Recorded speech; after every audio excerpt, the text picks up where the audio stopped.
¿Así está bien? 19.78. Sí, ingeniero. Ya, gracias. Esto es 1.978% mensual. 1.978% mensual, ¿no? Pues también los datos podrían ser de la tasa de interés en dólares, podría ser mensual. Se podrían dar también los datos de la tasa de inflación anual. Tendríamos que transformar en este tipo de operaciones de transformación de tasa en bolivianos y dólares, pues siempre es necesario transformar. Para ello, siempre utilizar esta fórmula de tasa de interés real para transformar la tasa, porque los datos podrían venir, qué sé yo, aquí una tasa de interés mensual, aquí podría venir la tasa de inflación semestral y queremos encontrar la tasa en bolivianos mensual o trimestral, digamos. Todos los datos están mezclados, ¿no? Entonces, con esta fórmula podemos adecuar de acuerdo a lo que necesitamos y la fórmula nos va a dar el resultado que queramos, pero siempre y cuando pongamos de acuerdo a la temporalidad los valores de la tasa en la fórmula, porque si ponemos aquí datos mensuales, aquí ponemos datos anuales, cualquier disparate nos va a salir, ¿no? Pues bien, ya no nos queda más tiempo, jóvenes, señoritas. Hemos llegado al final. El día de mañana tenemos clases todavía con ustedes. Vamos a ver algún ejemplo de esto. Luego vamos a ver series perpetuas. Y si alcanzamos, entraremos a ver el tema de amortización de deudas, ¿no? Pero no creo que alcancemos. Eso lo vamos a ver el lunes todavía. No sé si tienen alguna pregunta. Estamos terminando ya el tema 4. Yo les dije que terminando el capítulo 5 vamos a entrar a dar el examen de primer parcial. Inge, Todavía nos falta. ¿verdad? ¿Sí? En la parte de la tasa de inflación, en este caso cuando lo llevamos a bolivianos y es anual, en caso de que subiera ya la tasa en bolivianos que tenemos, no cambiaría, ¿no? Con el banco, o tendría que hacer un nuevo cálculo para sacar una nueva tasa en bolivianos, porque la tasa de inflación puede subir o bajar. Ah, ya. Claro, claro. O sea, si uno ya sacó el crédito y esa tasa de inflación de un año a otro puede variar, ¿no? Pero eso es para calcular en el momento, digamos. Con esta fórmula podemos calcular el momento en que sepamos por este año. Para el próximo año ya no sabemos cuál va a ser el monto de la inflación, pero sí para el año que ha pasado y una proyección tal vez para este año, ¿no? Pero para el año siguiente ya no podríamos tener. Por eso es bien variable esto, ¿no? Sí, pero en caso de, o sea, cuando nosotros, digamos, hacemos como un contrato o algo así con el banco, ten- Ya. se tiene que calcular nuevamente si es que subiera o bajara, o se mantiene esto hasta pagar el total, por así decirlo. Se mantiene hasta el final, pero con la variante de que en el banco no solamente va con esto, sino también va con lo que hemos visto, ¿no? La TRF más un porcentaje. La tasa de referencia, que es esta, más un porcentaje. Esta es la que realmente gobierna la tasa de interés que uno va a pagar. Esto podría ser al momento de otorgar el crédito para encontrar una relación de equivalencia entre la tasa en dólares y la tasa en bolivianos. Podemos encontrar con esta fórmula una relación de equivalencia cuando conocemos la tasa de inflación.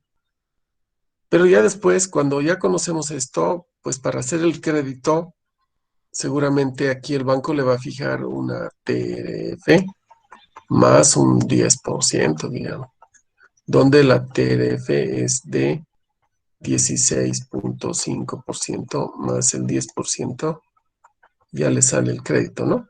Entonces esto va a ir variando en función de la tasa de referencia, que puede ser que suban los depósitos o que haya mayor cantidad de depósitos, por eso las tasas pueden bajar, o puede haber menor cantidad de depósitos y para que el banco capte mayor cantidad de depósitos, pues va a subir las tasas. Eso ocasiona una fluctuación en las TRFs, pero al momento de iniciar la operación está bien calcular con esto, ¿no? Es una relación de equivalencia entre ambas tasas.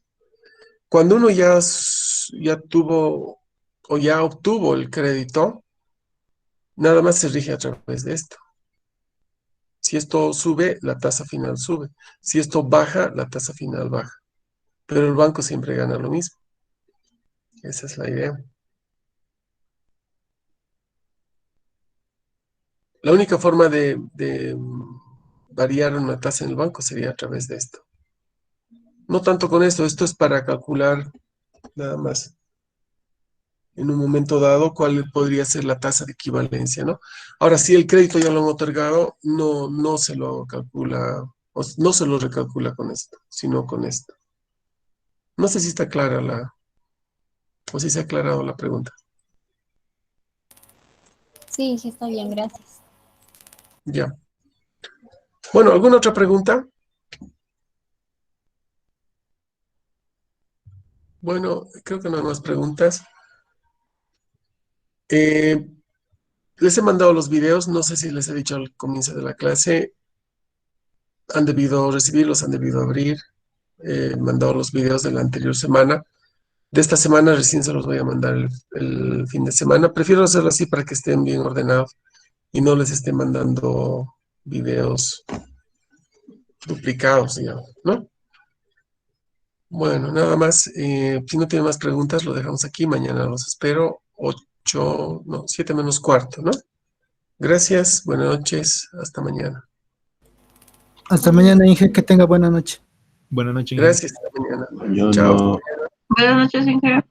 Buenas noches. Buenas noches. Buenas noches.